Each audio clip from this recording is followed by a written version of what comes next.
Well, welcome to our podcast, episode number 5. We have our fifth guest, Joy, here today. Do you mind giving us a little introduction about yourself? Oh, okay, sure. Well, I'm Zoe, Joy in Korea. I'm 24.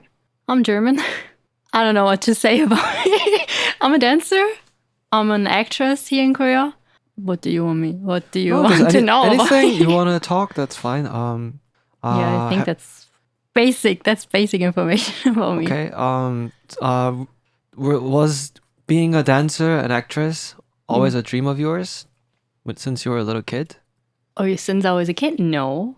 But it is now a really big dream. How Still. did you end up having such a dream? Oh, wow.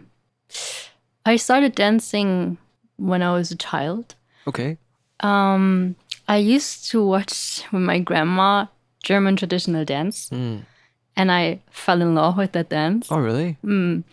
So I started doing that when I was 13, I think. I'm not sure. Yeah. So I started really late, actually. Yeah. And then dancing became my life. Ever since you were 13?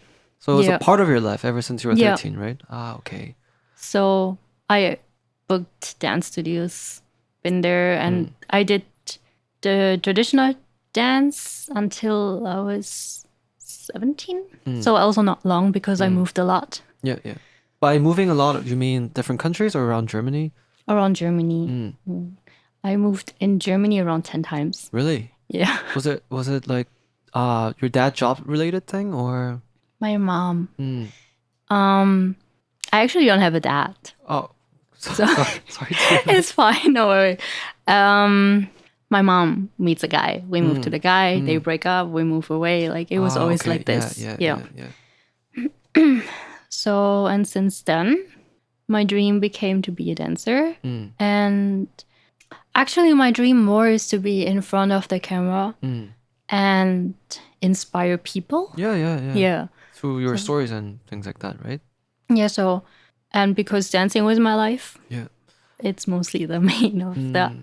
I guess dancing helped you go through when you were young, just to be in the moment and forget those things, I guess, right? Yeah, a lot. Like, no matter how I'm struggling or no matter what happened to me, I went to this dance studio and started dancing, and I felt free. Like everything was fine. Yesterday, I had another podcast, and someone told me that the thing that they usually stick to is something that they have an emotional connection with. So it feels like dance is like one of the thing that you emotionally connected. And another thing that she said was there's something that she sticks to and which is gives her emotional release too. I feel like for you, it seems like dance is like you have the emotional connection. It's you release too. So in a way, I guess like that's how you if you summarize it in a way. I guess, yeah. Yeah, I could totally relate to that. Yeah. Every time like music and dancing, it was like I'm in my own world and I can definitely release, I can. right? I can imagine. Yeah. Yeah. You're like in your own bubble, and then kind of like that for me with music, just mind my own bubble, and then if that can reach people, that'd be pretty good. But you said you started with like the traditional dance first, and then it kind of eventually developed into being like mainstream dance, and then how did that turn into like transitioning to like coming to Korea, and then trying out I heard that you tried to become you were in the industry to pick for a Korean like idol thing, right? Yeah. Well, kind of. Yeah. Oh well, it's an experience definitely. So But actually, I didn't come to Korea because of dancing and idol thing. I just came because of church first, and then it ended up being in the entertainment industry. The idol thing was more like a part-time trainee, which was not really good. Not a good experience. I lost my fun in dancing because of that. I just started recently. Yeah. I just started recently again to dance. Yeah.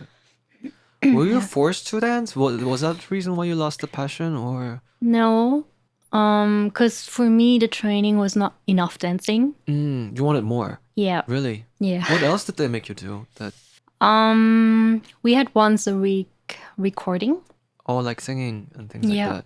We had once a week singing class. Twice a week dancing. No, three or 2 times. Okay. I can't remember right That's now. fine. The details is like... Dancing, and was there something else? I don't think so. We were supposed to have every 2 weeks Korean. Yeah. Which never happened. Yeah.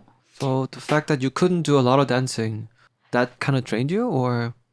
No, it was more, I don't like idol dance that's more for boys. Oh, okay. I like so more you the didn't girly. do the dance that you wanted to do. Yeah. Okay, that makes sense. And it was more like he was just like showing the choreography and I'm just following. And I have a different style of like teaching myself the dance, like learning the dance. Oh, really? How is it different? I'm curious because like usually the way you learn is like teacher teaches you and you imitate that. What's your different method in learning? No, it's still like this. I'm still like watching the video and like following the steps. But it's more like I'm doing one thing for like, I think like I'm doing 2, 3, 4, 5 steps. I don't know. And then trying to remember it. And then trying to do it slow and then getting quicker. And until I know this part really safe, I'm going to the next part. And usually teachers are like, I show you that part and then next and then next. There was not enough time for me to remembering it because I'm slow in learning the dance. No. You need to like absorb. You need time to absorb it, definitely. Yeah, I know, but like there were like 3 girls quicker than me.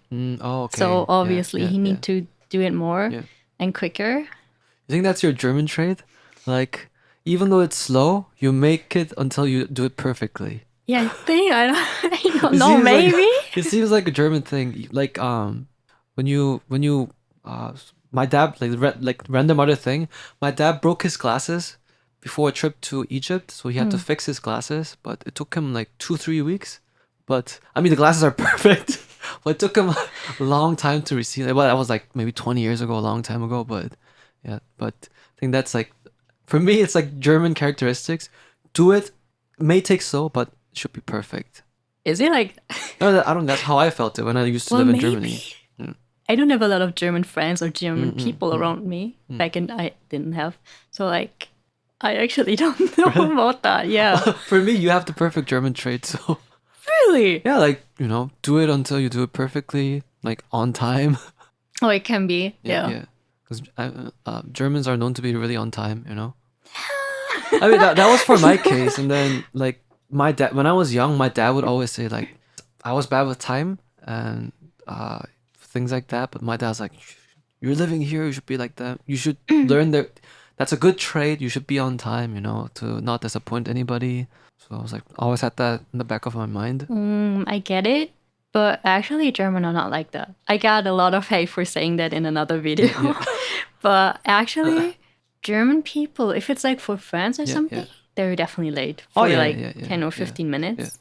If it's for work, we're definitely 15 or 10 minutes like earlier. Yeah, but there are people who are 15 to 20 minutes late even for work too. So, I mean, at least you guys are on time for work. So that's good. Yeah. True. Yeah, but German are not on point. Definitely not. I mean, obviously not everybody. Like everybody's different, but that was the image that I got from Germany. It was a good thing, It's like better to be on time than late, True. So for you, it takes like you need to absorb things, and then you want it to be perfect, and then you move to the next step. Yeah. Was it like that for your singing classes too when you took singing, or? That's a bad thing because we had 2 different vocal teachers. Yeah. The first teacher, he didn't teach us actually. He was more like talking about himself. Narcissist. I mean, it kind of made sense because like maybe we should like absorb the story and then like try to see how it can help us with the vocals. I have no idea. Yeah. What was the stories that he was telling you? Oh wow, it's been really long. Can I remember? Was it like just personal experiences, like I've teach this people or? Yeah, like this. Yeah, I always name drops. No, not names, No name but drops? like no. But like telling us about stories about other people getting vocal class about or how he improved in with his vocals, like these kind of stories. Yeah. And then we finally get our CEO to switch to another. Oh, yeah.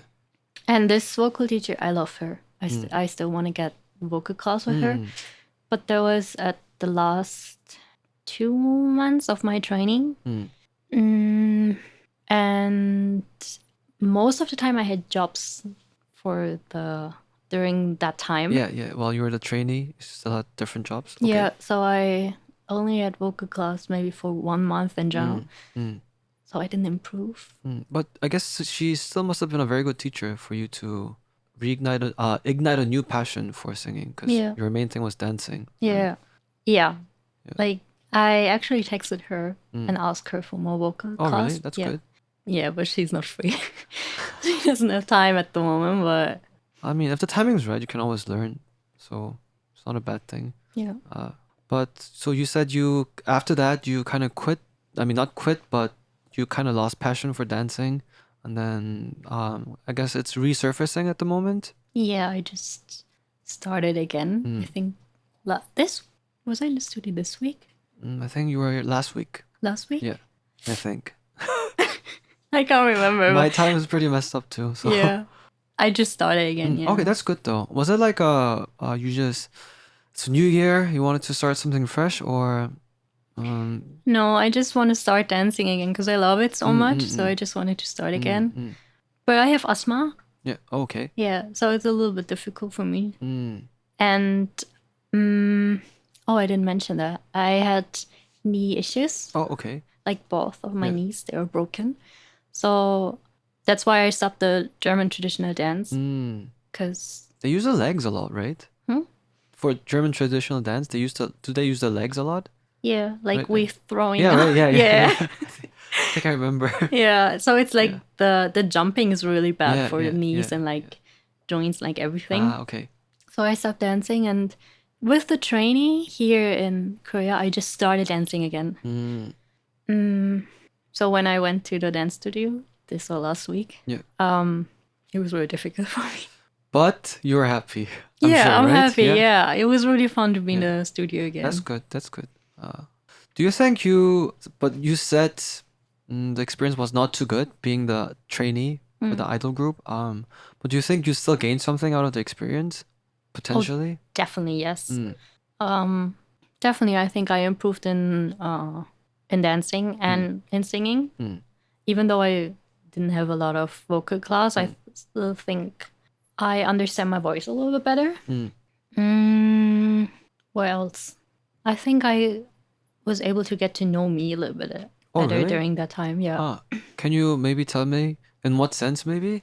More like in people. How you interact with people, or more like trusting people. These kind of things. Yeah. Oh. I'm a person who's trusting in people really quick because I'm giving every person a chance. Yeah. And I don't know how to say it, but it's just like I think every person is good, and at the end, like in the end, I figure out some people are not. Yeah. Not necessarily saying that everybody is good or evil, but it's just like, some people are just stuck in their own ways, and then which doesn't suit me or you, and just don't get along that well.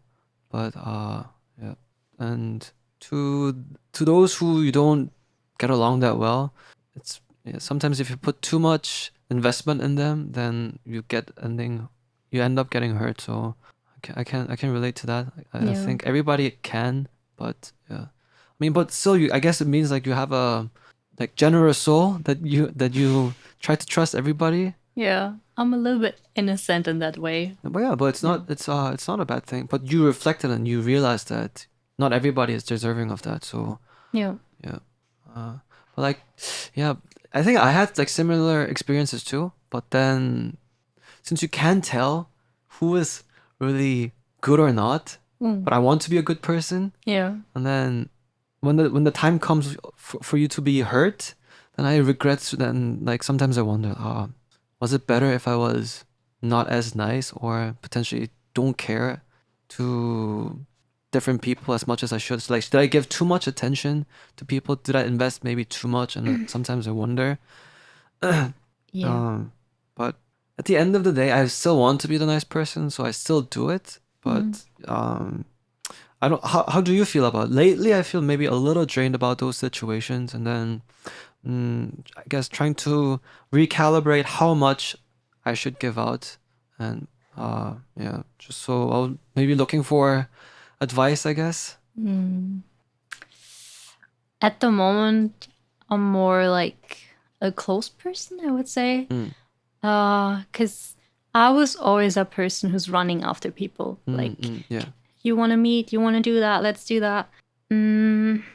And after the training period, I just stepped back and I was thinking, like, if people really want to be with me, then they contact me. They're coming after me. And through that, I started to find real friends, like, totally. Like, okay. I have like one friend. I told her about that. I said, like, I'm sorry if I'm not contacting you at the moment that much, but I don't want to give too much again.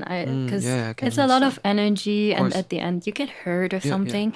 So she really invested in that. So she was contacting me, asking, hey, you want to go to the gym together? You want to do that together?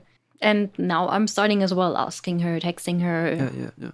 That's a very good friend. Like, you've gained a valuable friend. Yeah. Pretty good. It's good. Like, yeah, it makes sense because, like, if you have a habit of doing one thing too much, then it's potentially better to try the opposite way too, and then incorporate some stuff. Yeah.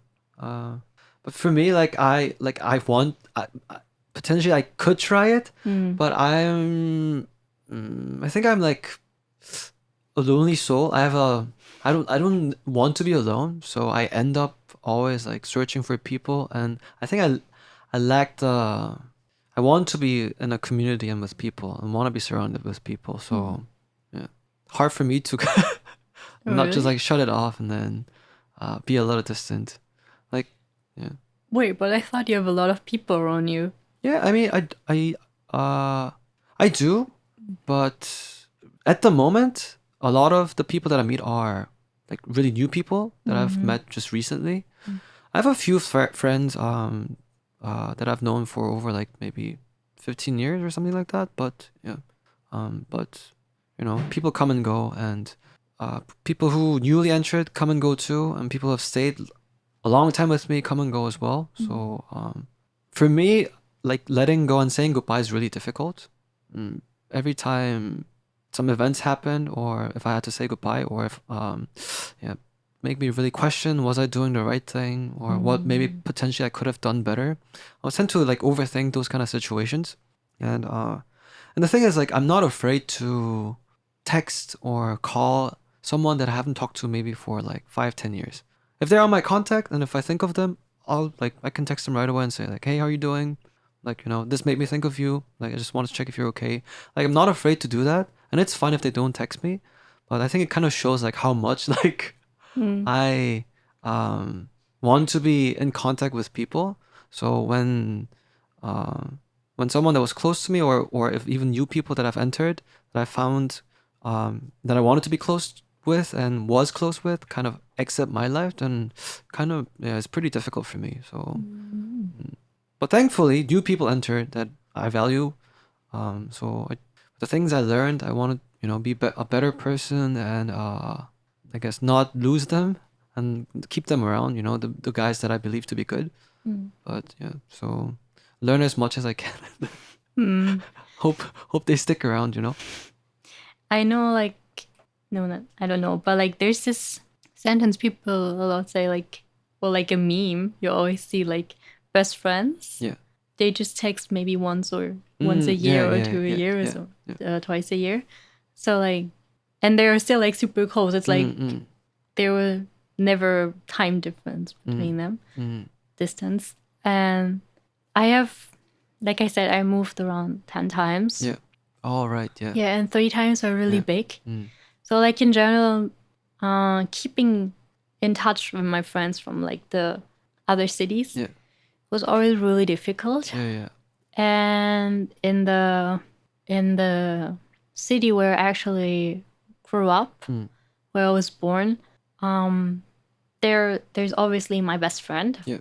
And every time when I text her, it's like still like we're still best friends. And I went to my hometown only once a year, and that's literally the only time when I text her. Over the year, never any message. But as soon as I visit my grandpa, I texted her, and we kept going like nothing happened. Like just usual thinking. For you, do you still consider her as your best friend? No. What you just said, your best friend. Because we really grew up together. Like we went to the same kindergarten. We were babies, like literally, like she was laying here, I was laying there. And like, so it's more like a sister, but not really. But also, I haven't been in my hometown for like really long. And there's the thing, our lives, like we lived apart. Like she's a total different person. Now I'm a total different person. It just doesn't fit anymore. Like we met like one day, and that day I was like, we can be friends, but our lives are so different. It's like, that's not sometimes working. If you go on different trajectories, like even though nothing happened, you sometimes grow apart. That can happen. But you live life, and then sometimes you meet, and then you end up at the same road again, and then become good friends again. But I just realized that, like, no matter what happens, you just gotta accept and let go. And if they enter again, just be thankful. If they leave, it's like, too bad, but it's how it is, and just accept it.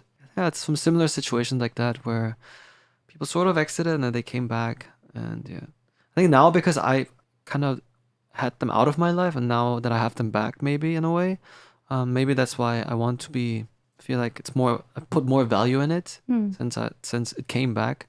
But maybe it's inevitable that we'll go maybe in different trajectories again, and then just accept it when it is. Makes me think about my life a bit. Why? I don't know, like lately, for some reason, I don't know why, but like I have developed this obsession of like what's right and what I should do about like everything.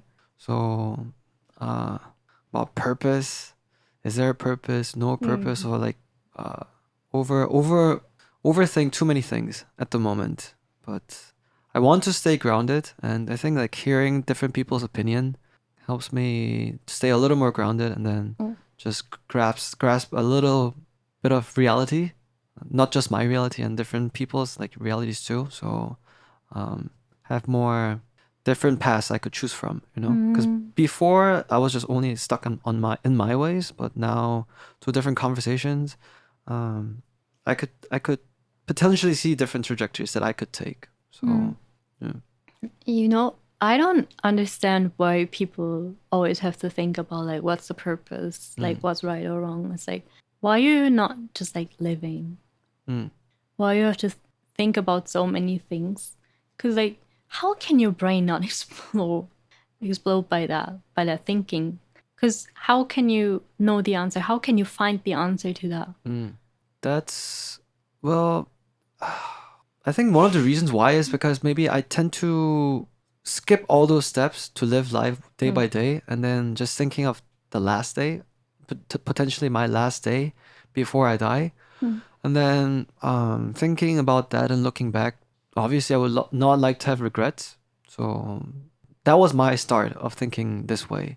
And then I've got some things down that I laid some things down which I found really important, like my personal importance, which for me were my parents, my brothers, and potentially if I find somebody who I love, and my friends. So for me, I realized it's not me receiving these things. What I've found valuable were to give out what I could give out to them is what I found valuable. And I think I would regret not showing and giving enough love towards them. I think that I realized that would be my biggest regret. So, but obviously life for me is, since I'm an overthinker, it's kind of difficult. So I have to like how much is the right amount? So is being selfless true love, or like do I still have to care about myself? Like all these like different factors I try to consider, and obviously I haven't come to a conclusion yet. But yeah, you're definitely right. Live day by day, just as it's your last day. But if I lived like that, I think I would live a complete different life. So even that in itself is not the right answer for me. Because like I believe that there's a tomorrow. So if I think it's the last day, I should just give everything away and just stay with my parents and with my friends, and just live like that. But obviously, I wouldn't think I would do it at the moment. So maybe I'll regret that in the future. You see how my thoughts are going wild right now. So, but why do you think it's bad to just live? Like, I don't think it's bad, but like I said, I didn't want. It's the thing. I haven't lived it yet. It's the potential fear of regretting in the future. That's, I guess, what's frightening me. So, are you saying then you wouldn't be afraid in the vast future when it's potentially your last day, and then you would look back, and if you just live day by day, daily, and just living daily, you wouldn't have any regrets, you think? Well, that's how I'm living. Oh yeah, yeah. So I don't think I would regret anything of my decisions or how I'm living, because I'm using every day. Well, I'm trying to. Yeah. There are still like money issues and like Yeah, of course. all these kind of things, but I'm trying my best to live my life like a life. Yeah. Not to think too much. Maybe I will regret like not saving enough money or these kind of things. And your last day, you think you'll regret not saving enough money? I'm pretty sure, like not on my last day, but like when I'm old, maybe. Yeah, that's, I think, the drastic difference between you and I is that you still are staying today, and I'm still going until the last, like going further, and you're just here. Yeah. Maybe we need to switch viewpoints, and you think a little further, and I come a little closer to the present. Find the middle ground, and then maybe we'll be a little more balanced. Maybe you will. Yeah. Maybe not. Yeah, maybe not. Who knows? The good thing is like I'm not looking at the past. Okay. Cause so you are looking at today. Yeah. That's really good. Maybe tomorrow. Yeah. But mostly like today. Yeah. Was there ever a time when you dwelled on the past, or maybe in the future? Oh yeah, like I was bullied in my past. So it was really a long time, a main thing every day in my life. I think that was the only time I was like really looking to my past, where it's like really how do you say that? Like how do you say that in English? My English is going away right now. You can try it in German. Maybe if I understand it. Oh right, you can speak German. Not that good, but wait, I don't know the German word right now. Oh, where it affected my day. I got it. Yeah, where like my past affected my day. Yeah. And future, I sometimes, especially when I came to Korea, I was thinking a lot about my future. Because back in Germany, I had a really good job, like a safe job, like payment was really good. My retirement was really good, like everything. Because it was safe. It was safe through my job. Yeah. And I let that go to come to Korea. So my money right now is not safe. My retirement is not safe. I'm in a country where I'm not really living in right now, like just working visa. So sometimes I thought about like what happens when I'm old. Will I be like the like the grandma with this thing in the bag and collecting the paper and everything? I was sometimes thinking about that. What will happen? Was my decision right? But that's all. But you don't regret coming to Korea. It's just that you're worrying about the future, right? Yeah. Yeah. Sometimes I have the thought, like, I still have sometimes the thought, like, how it would have regretting. Like sometimes I'm thinking, do I regret it? But actually, I know I don't, because I know just me being me feels better here than being me in Germany. Yeah. It's actually really a big decision to leave a safe job and then just to come to a different, strange country. If it was my case, I don't think I would have the courage to do so. Because I sometimes think about going to a different country and starting my life over. But yeah, leaving everything what I have here and then just going it's definitely a really big step. Yeah, my friends think I'm stupid. Not stupid. Of course not stupid, but like a really big decision. Yeah. A really big decision. Yeah. But my mom, even my great grandma, she was okay with that. And she's actually the one who's like, you should work. Why are you doing that? Yeah. So even her was like, I'm fine with that. Do what you want. And my mom was also like, when I was young, around your age, I wanted to go to Spain and live there. So, and now I'm regretting it. So go. So in the future, you won't regret it. That's really cool. That's like really great support. And actually, the reason why you came to Korea was a pretty selfless decision too, right? Well, yeah, for like the church thing. Yeah. It's not very easy. Actually the things that you told me last time affected me quite a bit. Oh, really? So what kind of stuck with me was you said even though you came to Korea because of the church, you didn't feel like you were a good Christian. And the thing that kind of resonated with me was you saying that you were just listening to what others were saying, not what potentially God was actually saying to you.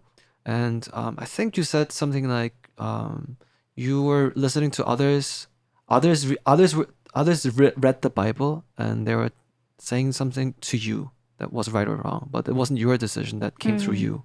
So that kind of stuck with me, and I was like, like me thinking about life and think of a purpose, if God existing or not, is kind of pointless because was kind of pointless for me to argue about that because I haven't really read the Bible yet, you know? So, so I was at night at home and I just downloaded the Bible and I started reading it. What? I'm serious. Really? Yeah. Oh, what did you read? I wanted to try from the beginning, and I told some of my friends actually about the story, and they told me actually it's potentially better if you start with Matthew's. Yeah. The gospel, the part but not the beginning. Wait, you mean like beginning with like New Testament or Old Testament? Not the Old Testament. Yeah. Like, because if you read the Old Testament, then it's like you may feel like God is too violent, and it's maybe a little potentially too difficult to finish the entire Bible. So maybe start from Matthew's the gospel, the Bible of Matthew. So like start from there, and read that through, and then like because the Bible has no beginning, to be honest. Like it doesn't matter where you start from; it's just how you start. So I was like, okay, it's good advice. Yeah, I wanted to read it, so I'll try it, and then yeah, there are a lot like Bible reading plans, and mostly it's starting with Matthew. I didn't know that, but yeah, I told one of my friends, he is devoted into going church, and then like he's genuinely a really nice guy, and sometimes we have like deep conversation like that. I told him about what you told me, and then some other interactions that I had within these past few weeks. I told him about it, and I was like, he suggested that I start from there, and then Then how did you feel reading it? I don't know. I haven't fully digested yet. So, because he told me that he gave me some good advice. It's not that you should take in every single word. Oh, yeah. Yeah, there's just this. There will be certain words or certain sentences or certain things that will repeatedly come into you, and then maybe that's just the message. And yeah. Do you remember I told you about like people reading the Bible, telling me the Bible? Yeah. And that's why I felt like I'm not a good person. I and then that. I said like I prayed, read the Bible again for myself, and I remembered that. Yeah. That's so why. Saying, Oh, that's what that resonated with me. So I was like, it's exactly right. It's like, what's the point of me arguing? Not arguing, but like asking if there's a God or not if I haven't actually read it myself. I was like, it's actually pretty stupid of me. Like, you know, you have to actually know it in order to think about it. But I don't really know it. It's just what others were saying and what I've just like heard. So, because I probably said it. Like I said, I want to be a logical thinker, so it was like pretty illogical of me to actually like debate or even like think about like if the existence of God without even trying to at least study a little bit about it. So yeah. But that's only human. It's not stupid. Don't say it's stupid. It's just human being. I mean, for me, I felt like, oh, it's pretty dumb of me to like, yeah. So it's quite cool. Yeah, I started reading it. Not even if it's a little bit like, even if it's a few sentences, I'll at least try to. And can I recommend a movie for you? Yeah, why not? I only know the German title. What's it called? The German is Die Hütte. Die Hütte? The house? No, the hut. No. The Shack. The Shack. Okay. It was for a really long time my favorite movie. Oh, you watched it? Wait. Maybe no, I don't think so. Okay. It looks something similar. I thought it was like it looked similar vibe to Men from Mars or something like that. Is the Shack like a conversation between professors and things like that? No. Or okay, it's a different thing. Sorry. It's not that logical. No. It's a movie, but you actually have to watch it more than once to understand it completely. Yeah. There are things like that. Just the more you watch it, the more you see. Yeah. It's also a lot of people are arguing about that movie because like some people are saying, oh, it's saying that, it means that. And other people, no, it means that. So it's... But they're probably talking about the same thing, I think. Maybe? It just reminded me of the story. I think I may have told you about the 5 blind people and the elephant. How each blind person was touching a different part of the elephant. You didn't tell me. I didn't tell you? No. Oh, it's one of my favorite stories. It's like, so there's an elephant and there are 5 blind people. One was touching the tusk of the elephant. And it's like, an elephant is smooth and it's like a spear. And one guy was touching the tail and it's like, no, an elephant is like a snake. It just moves around. Another guy was touching the leg of the elephant and it's like, no, the elephant is like a tree. So like every guy was touching a different part, but they're basically talking about an elephant. Just they were blind and what they could what they could feel is just that one part, but from the distance, the whole picture is just an elephant. That's a cool story. I never heard of that. Isn't it cool? I felt like it's kind of like that. You know, the movie is just a movie, like the elephant, and then everybody was just like focused on one particular part that they found that kind of resonate with them. But in the whole, they're just talking about the movie. You know, it's just a movie. Just like same, how you would say like that's how people talk about religion or people talking about life. Yeah, mostly about everything. Yeah. Yeah, that fits really well. Yeah. So that's why that story really resonated with me. Like, and that story potentially helped me to. It helped me realize that I'm not always the right answer. It's just part of the answer, maybe. And that's why I like to listen and talk to different people to get their aspect, to get to know the whole picture a little better, you know? Because each of the blind guys were all right in their own way. But it's not wrong. It's just they were all right, but different parts, and those perspectives all together were forming the elephant, you know? So listen and then realize that I'm not always the right answer, and just sometimes you just gotta shut up and listen. Oh, shut up.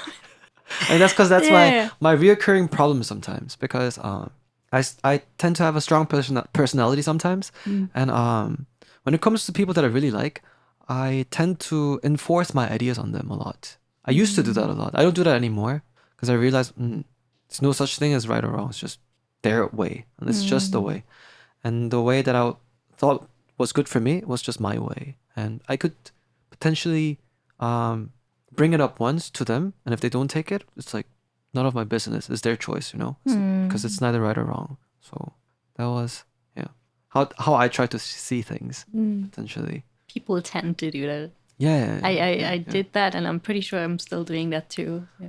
I'm trying not to, but like you. I mean, we're humans. We make mistakes, but at least I try to think about what I've done, and then try to accept others for who they are. You know? Yeah. So lately, I get this. People tend to tell me that I tend to say certain things in a nice way, but there is a reason why I do it. It's because I realized this the way, because I believe, first of all, I believe words have power, and second of all, if I don't express it well enough, then they might take it differently, and I don't want others to think that I'm thinking that I think they're wrong. Like, so like for a simple sentence like, why are you doing this? The underlying message is, you're wrong. You did something wrong, you know? So like, I would argue if I disagree with them, but I would phrase it a little differently. Like, no, it's like, not you're doing wrong. It's just I could see why you're doing it, but it's not going the way that I'm going. So you just have to realize that I'm not asking you to change. It's just, you know, like, acknowledge it, and either we both adjust to meet in the middle ground, but if it doesn't, then we have to move our separate ways. Yeah, that's the point. Yeah. Like, I think I told you that already, but like, I'm a person who's asking for feedback of people like that. I want like that my friends or some other people are honest with me, and just like then I can grow by myself, like my personality can grow, or like anything. And but it's also the way how these people are saying that to me, because like if they say, like, my mom tend to do a lot of, like, she was more like screaming at me when I did something wrong, or like when she was angry. So it was like, it made me angry, so I didn't listen to what she was saying. It was more like she's screaming to me, what she's saying. So it was like coming in here and going out there again. So I was not really listening to it. And I'm pretty sure the point she had would have made me grow better, or like grow in a better person or something. But the way how she said it to me was like, I didn't listen to it. It was the way you try to convey what you want to say is really important too. Yeah.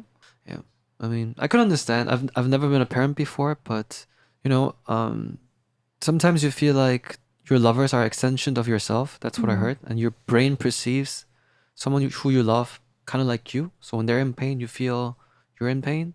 And when they're happy, you feel happy. That's why you have the emotional connection, because they feel that they're an actual extension of you. But that's why when they don't listen to you, you get really frustrated, because you're not taking control of yourself in a way. Yeah. So that's why I can understand why they're really emotionally angry. But you have to realize that's a different individual and just let them be who they are. You know, but that's like pretty difficult. It's difficult for me too. And I don't have a child yet, but when it comes to relationship, like, if it doesn't go my way, obviously I get frustrated too. So I'm definitely probably very guilty of imposing my ideas, like I said. But lately I acknowledge it, and then whenever I get emotionally frustrated, I make sure I like at least meditate a little bit on the idea and like dwell on it and really see. It's like, am I being angry for the cause, or just being angry because I don't have control? It's like, and then I realize, I'm like, okay, get the facts straight, and then I tell them. So a little better, but I do something similar. I'm not meditating, but it's more like, if I'm getting angry or something, I'm not texting or saying something out of emotion. I'm first trying to calm me down. Try to understand the other person and then reply to them. Kind of the same. It's not meditation. For me, I need meditation to do it, because I have a very angry soul. So when I get emotionally frustrated, I'm like, the fuck? Destroy everything! Like all this anger, so I have to like calm down. Calm your anger, or like let go of anger, like, or be as angry as you want internally, like through meditating. And then how would you want things to be different, and then go to that process.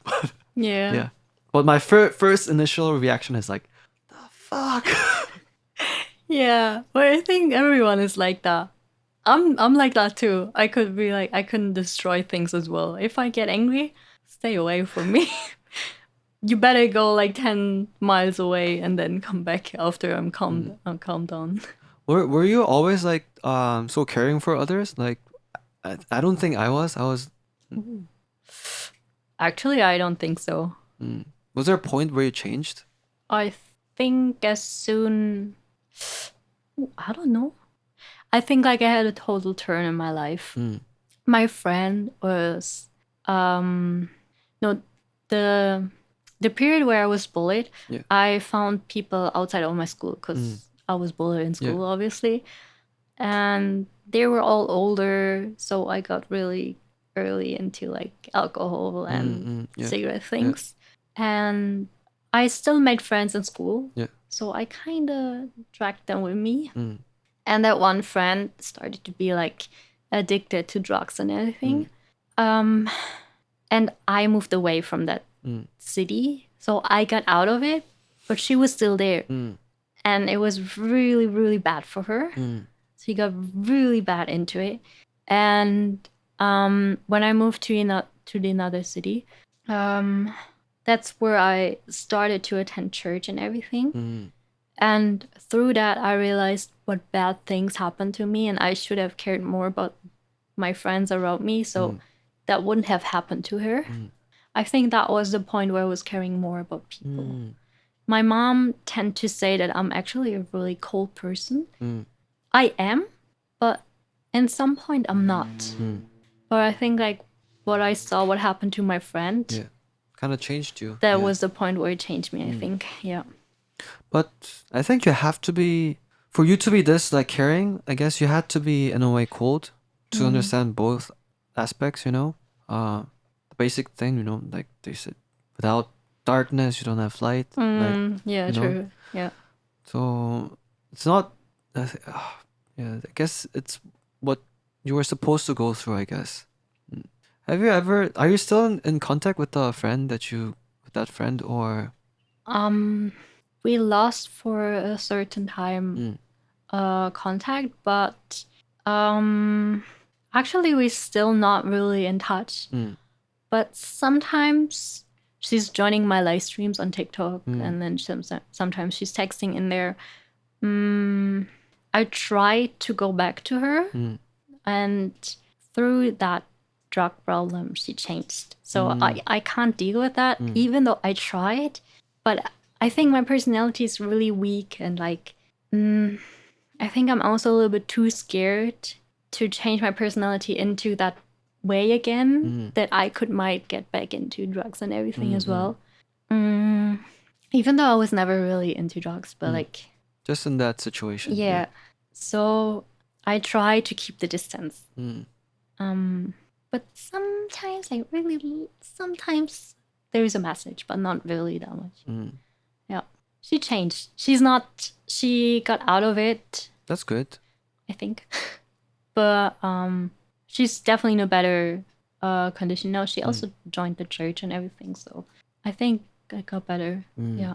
I don't know if it's the same for you. For my case, like I am pretty guilty too for when I was in elementary school.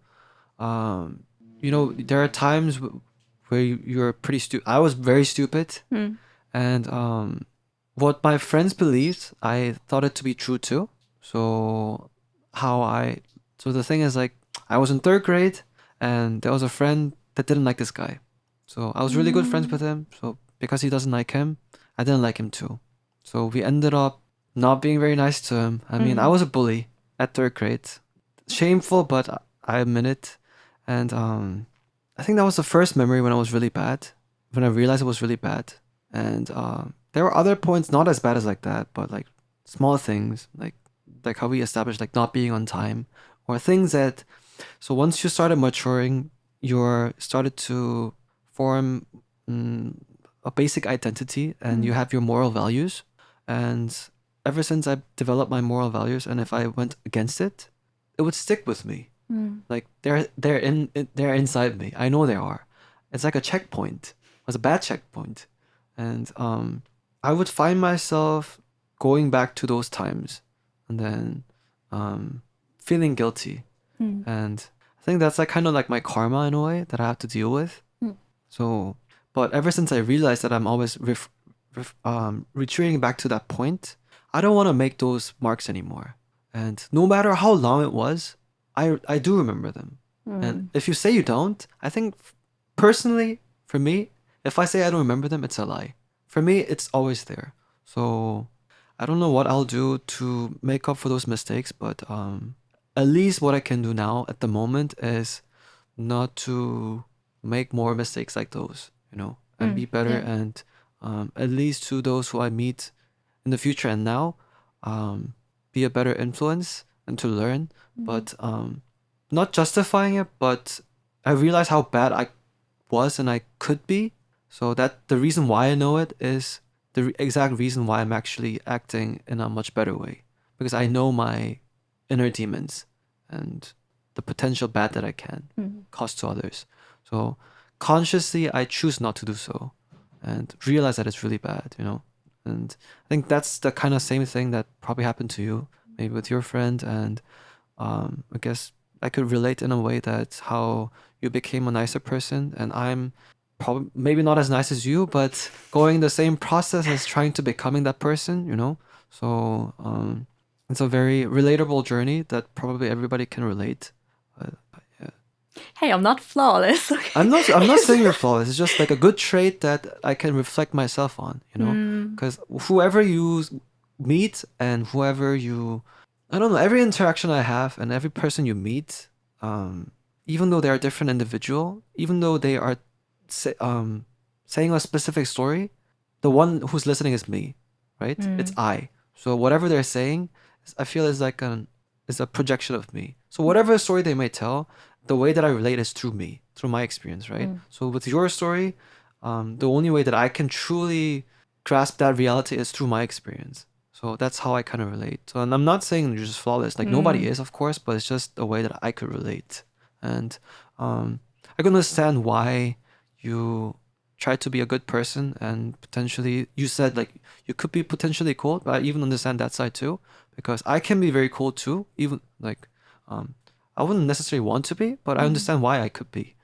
So it's neither a good or bad thing. It's just something that happened to us and that we accepted, and then we made a conscious decision of how we are going to act from that point, which is, I think I value that a lot. So for me, when I meet people, I don't necessarily judge their current state, but I value their potential a lot. That tends to be my repeating occurrence whenever I meet people. Because I don't care how successful you are, whatever you are. You could be successful. That's not the determining factor of how I judge you. Yeah. How I see the person as like, how much are you willing to accept, and then try to move to become your best version. I find that really attractive and beautiful in a way. So I relate with these kind of people a lot, and thankfully, because I'm really honest about that, a lot of my new friends or a lot of new people that I meet tend to share similar values, so which I'm very happy about. And through them, I get to learn different perspectives and maybe similar but different experiences. But then I get to like a reassurance that yes, we are all going the same direction. Like we are all in this together, going through life. It's how it is. It's good. Yeah. But I get it. Like every person or every situation, like every person I'm meeting or every situation I'm in, I'm trying to take the things out, like the situation or the personality of the person, to grow by myself. Like no matter what happened, no matter what happened between me and that person or what happened with me in that situation, I take it, think about it, and grow with it. What can I do better in the next time? Or like, how is it affecting me? Especially with people, it sounds weird, but I like when bad things are happening to me. Well, I know what you mean by that, yeah. I think like mainly out of bad things you learn the most. Growing pains. Yeah. Yes. Yeah. It's like, that sentence, like, what was it? Something with pain. Or to be pretty, you need to be in pain, like something like that. I don't know. Well, I think I know what you mean. Yeah. Yeah. Or uh, there are things you have to be in stress to be tougher or something like that. But like there are certain things like that too. Yeah. Like the reference that I can give you is like playing guitar. You play it well enough, you develop calluses, and I then know I have. Yeah, I'm then it playing doesn't guitar, hurt so I anymore. know. So you have to put them in stress Yeah. for it to be tougher, and then to grow a Yeah. better player. So I can. That's the reference that I have. Yeah, I get it. But yeah, Yep. be tough, but I mean, like another reference I can give is like forge a sword. I tried to connect two things together. That's why it took a moment. But to forge a sword, you have to like hammer really hard. But so for a long time I believed sternness and being like really strong, I felt was really important in life. And I had a conversation with my dad, and he told me like, you are exactly like me because you're obviously my son, but I see so many traits that I used to have in you. But the thing is, the strongest sword is not the hardest sword. It's the most flexible sword that actually breaks the hardest sword. Like, because the hardest ones just break on Oh. impact. Oh. The ones that are flexible are the ones who don't break. So my dad told me, be flexible. Learn. Be the better person that I couldn't be. It's I think like the family thing, and that's why like has like a big impact on me, and then try to be a better person. So yeah, like for me, I told you like family is like really valuable and it's very subjective, but yeah, the reasons why I think about what I don't want to regret, and like I said, the reason why I want to give out like as much as I can to my family is like I know I received so much, and at the same time I want to return that. So yeah, and obviously I'm not a perfect person, so No one. that's why I always like stress about like learning more and then potentially understanding everybody. So But it's sometimes difficult because yeah, there are people who think are perfect. that's the rigid hard sword Yeah. that will break eventually. Oh, It's true, true. life will break you. True, yeah. Ah. Well, when it breaks, then it's okay. You can reforge it, because like it's you can mend it again, and then be a better person. You always have second chances, I believe, and it's, everybody's path may seem different, but the end goal is the same. Yep. Yeah, we're heading towards death anyway, so like want to be whatever we want to do. Like everybody wants to be loved, give love, be happy, So the basic idea is pretty simple. So, but I'm the one who complicates everything. So just have to realize, like, yeah, do what's important. Sometimes I wish more people would think like that. But you know what I found really cool though is that lately a lot of people that I've met told me that it's really cool to have these conversations. But I find that everybody is willing to have these conversations and want to have these conversations. And actually, a lot of people think like this. It's not, Really? they don't share it that much, which I found pretty ironic in a way, because they were so willing to share and open up with me. And I met a lot of people who were like that, who thought like me too. It's just, there was no real opportunity for them to have that like, moment. So um, maybe that's when the misunderstandings happen, because you think they don't think like that, but when you realize like they're all willing to open up and then are genuine in their own way. So I feel in a way very fortunate to continuously meet people like this. Obviously not everybody, but a lot of them are like this, and just gives me a sense of like happiness and how everybody's like, we are on the same page. It's just, and I'm glad I'm kind of capturing this too in a podcast form. So it's like, yeah, I've just recently started this thing, but throughout my life, meeting people, I tend to have like really genuine, like good conversations, and even the ones who seem closed off were willing to open up and then have like really good insight about life. And I always had like hope to capture this, and then, but now since I have the opportunity, I feel like really fulfilled in a way, and very happy to meet and interact with new people and get an insight, like I said. And the past 3 weeks, I've learned so much. Like the advice that you gave me about what is defining us and what's defining reality and making me like me. How can I define myself?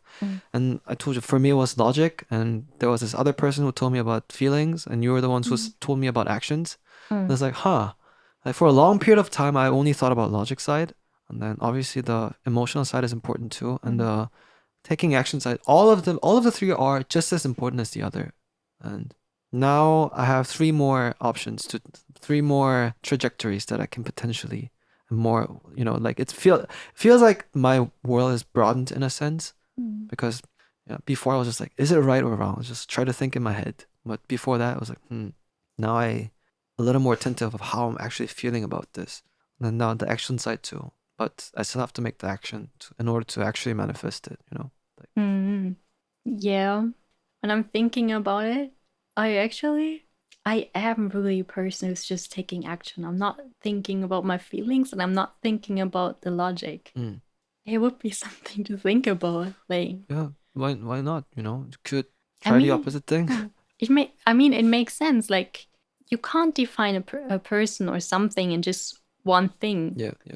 It's like a puzzle. Yeah, exactly. And then just feel like I'm getting more bits and pieces, because how we established earlier, because we know nothing's right or wrong. It's just like the elephant, just a piece. I'm like, just that perspective. It's cool. Incorporate that, and then, see how life goes. But so far, so good. I'm really happy, with the things that I've learned. Not regrets, but like, man, like I feel lucky for those who've realized this in their early 20s, like that's why, like, in my live stream, I really often advise people to go abroad for a certain of time, not only like for maybe 1 week or 2 weeks, like really for a longer term, because it gives you more perspectives, and definitely. you can grow a lot, just like being abroad, because like you meet new people, you meet a lot of people with different backgrounds, and through the community you learn more automatically. What you're doing through the podcast, you're meeting a lot of new people. It feels like I'm traveling in a way, but I'm not traveling. Right. It's pretty cool that I was very fortunate in a way that I get to meet from vastly different cultures and countries. You're from Germany. The one Jai was from Dominican, Spanish, Ukrainian, Canadian, French. I mean, and then there are more people, Italian coming, like, the list goes on. And it's just, I find it really cool. Like we may come from different backgrounds and things, but we want the same thing, It's like, for me, it's a reoccurring message, like how I keep on seeing things. So maybe that's the message that I'm supposed to be receiving. Maybe like from the Bible, Oh. Yeah. But like how we said it, like there is a way how the message is heard, but maybe this is the message that how I'm supposed to receive it, So just like be open. Yeah. Doesn't matter what you label it, but lately that's a reoccurring message for me. So something to think about, I guess, personally. I think everyone should take like an advice, listen. Yeah. And think about it. Like, listening part definitely helped with the podcast. I think I established that I'm a pretty big talker, but when I shoot, it has to be like a mutual feedback. It has to be a back and forth sort of thing. So I can't just be one way, but I think I can be very one way when I tend to talk. So it's a very good experience, because I consciously have to think, okay, like it has to be like I have to be open to receiving. Is the thing, just not about what I think. That's the thing in being a host. That's true. Yeah. Even though I have to talk, but like I have to be receiving. It's pretty cool. But I wonder, like, would you take a person you absolutely don't agree with? Would you think that you would fight in the podcast a little bit? I probably would. Yeah. What could happen? Yeah. But it's not a bad fight. It's just be pretty interesting. Right? Yeah. I'm thinking about it. Yeah. I thought about it too, because I wanted to break the ice before inviting people here. And there's a few people that I've met that I get along really well. And there are some people that share a little bit of a different value when it comes to life. Not just life, but just the way that we see things are a little bit different. I am more open that anything can be possible. So I'm never say it's 100%. But there are some people who we had like a small argument that they said like, oh, it's 100%. This thing is 100%. And I was like, 100%? There's no such thing as 100%. It's like, you can't not be absolute. There's no such thing as absolute. It can always vary. Like there's always a variable chance that it can be different. So we had that argument for a long time, but it didn't go anywhere. But it could still be interesting. So that person is still coming to the podcast. I will invite them. Oh, that's nice. Initial thought was like, should I invite them? I'm like, yes, I should. Yeah, I think it could be interesting to hear like really like opposite things. Yeah. Not just one-sided, because you have to think, it's like you have to meet and interact with people who have different values too. So that's how you learn too, in a way. So I have to put myself in that situation too. And while I was actually talking with them, I realized, like, because even though I may say I'm open to other opinions, I've already formed an opinion by talking to them. Yeah. Because like they could still believe certain things can be like obsolete, like certainly 100%. But I don't believe it. But the way that I was arguing with them, I was kind of trying to partially make them change their opinion in a way. Not fully. I've acknowledged it, so I tried to not go that direction, but I knew it was there inside me. So I was like, okay, don't go there consciously. Like, no, understand that can happen, but don't. It's their way of opinion, so make sure they know. So I was like, yes, you can think like that, but there are others, so the thing was they were talking about woman's hunch, and they argued that a woman's hunch is 100% right, and I said it's not 100% right because there's no such thing as 100%. When it's like, it was right for me 100%. Well, how do you distinguish between a woman's hunch and just a feeling? And you can easily just say you were right 100% with what you just remember, and the things that you forget, you can just easily say, oh, it wasn't a woman's hunch, because it's not you can't really define it what's a hunch or not. And she's like, no, it feels different, and it was 100% right for me. So I said, well, okay, then it's 100% right, maybe up to this point, but how can you be absolute about that it's going to be right from this point to the future? You don't know that yet. It's like, no, it's different. I felt it. So it's that's when I was like, when I felt I wanted to change it, but I'm like, okay, it might be true for you that it's 100% right up to this point and maybe in the future too, but not every woman is like that. You can say, but then they kind of twisted the word and said, well, majority. Well, you don't know that. Then I tried to kind of change their opinion, so it was kind of pointless, but it was still fun. I mean, I had no bad feelings. Like, I thanked them for the heated debate afterwards. Like, it's actually pretty fun, like very like to be challenged in a different opinion. But what is interesting, very how we thought very differently. In my mind, I'm judging this person for like saying 100%, but but it's just the way they think. But I like these kind of views, like these kind of discussions. I used to be active in politics. So I right, that was your job in Germany, wasn't it? No. Kind of. No. The government job. Well, I was working for the government, but if you work for the government, you're not allowed to have or actually not a certain original okay. hobbies or something. But before I started work, when I was in school, I had that kind of hobby to be active in politics, to attend English. But I think what you wanted to say was you like those debates. Yeah. Yeah. Yes. Yeah, I like that. Like, because like when we have it, they always choose like, okay, you two have these and you two have these, and then we start, and then the crowd is also like starting to argue with us. So I loved it. It's fun. Yeah. Yeah. It's like Yeah. It's not necessarily you kind of want to like convey your opinion that it's right, but it's fun. Like the heated debate itself is fun. Yeah. I really like that too. Yeah. I've done a lot with my dad actually. Oh, really?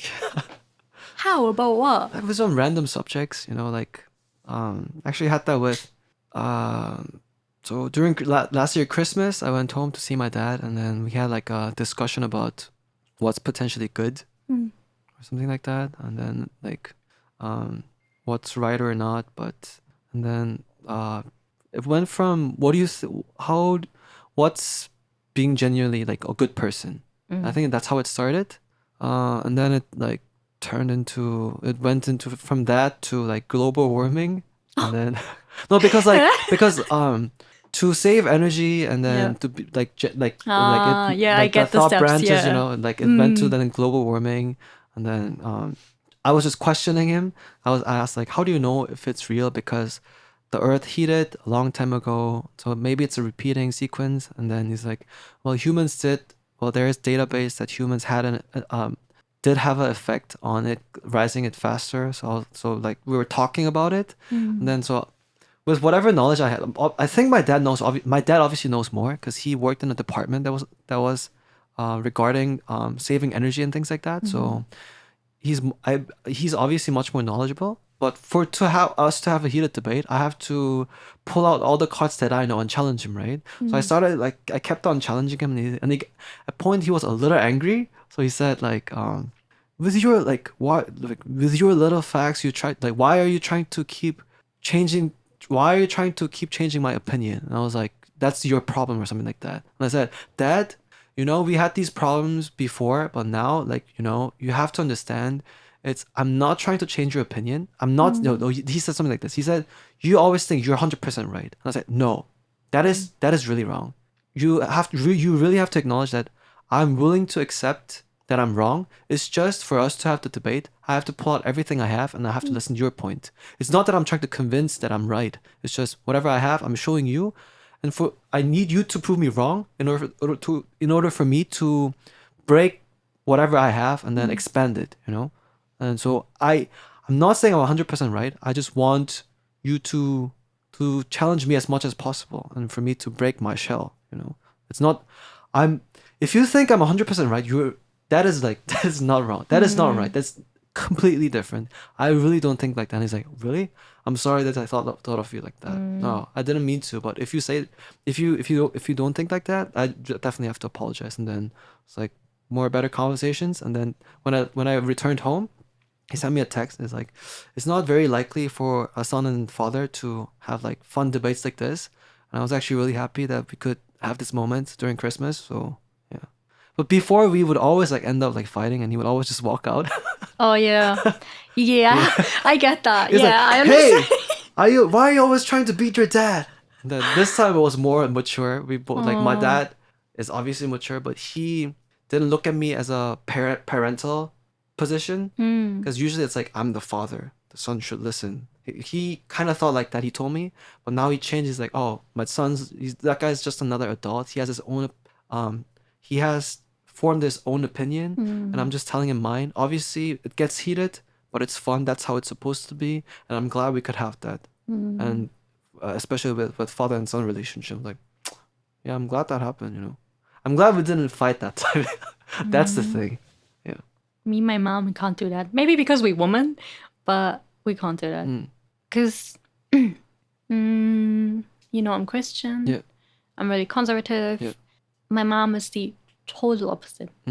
Like, completely the total opposite. Like, she has a lot of tattoos. Like, she's in the LGBTQ community. Like, she's totally open to everything. Man, so different from you. So, we had a point in our life, like, where I had to move out because we were so different. And still, when we argue, I kind of hurt my mom in what I'm saying. So, like, we can't argue a lot. She's stubborn, I'm stubborn. Yeah. So, our argues are always like, one is crying or one is super angry. Yeah, that happens. I mean, yeah. It's like, there was one time that we actually got along with my dad. Not one time, but this time we were more mature about it. But before we would always fight too. It was always my dad walking out, being really kind of angry that he couldn't change my mind, and me like kind of frustrated that he doesn't understand my point. But I mean, you have to have those type moments, and then to realize that actually that's like a good moment. So I think like for parents, there's a lot in their mind. I want to have my child to be like me. Yeah. Same interests and everything. My mom was really disappointed when I got into church and changing my mind for being like conservative and everything. She wanted to me like, listen, she's really into metal and everything. Yeah. So she wanted to be that I'm also like that. Yeah. I had my phase where I was really into metal. I start to be like my mom. So my mom was really happy about that. And then church hit me. And then my mom finally starts to see me more as a woman with my own opinion. But before she was really wishing. She told me that really often that she was wishing that I'm also. Yeah. Well, but it's relatable, to be honest. I mean, I'm her child. Yeah. Yeah, exactly. So. Yeah. Have to be understanding, I mean, first of all, us children, I mean, everybody's children, we have to understand, like, your parents are humans too. Yeah. So it's like, you have to realize they're humans and not perfect. So be understanding.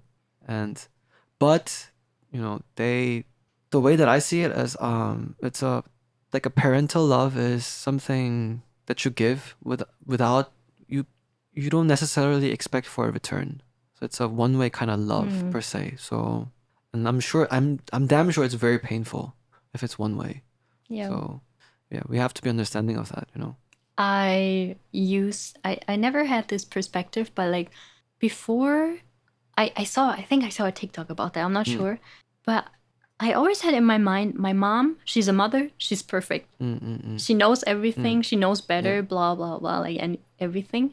And then at one point I saw this TikTok where it literally said that your parents are also human. They're also still learning things. There are also new parents. It's their first time or like second time. Like they also have to learn about that. That's where I kind of like switched my opinion about my mom and tried to understand her more. Because I used to judge my mom really a lot. Yeah. But yeah, I mean, because we were never there, so we wouldn't understand. But just being able to understand just a glimpse of it definitely helps. But thank you for opening my mind today. And you were the influence that made me read the Bible. I'm kind of proud of that, actually. Yeah. Are you? Well, I mean, success for you coming to Korea.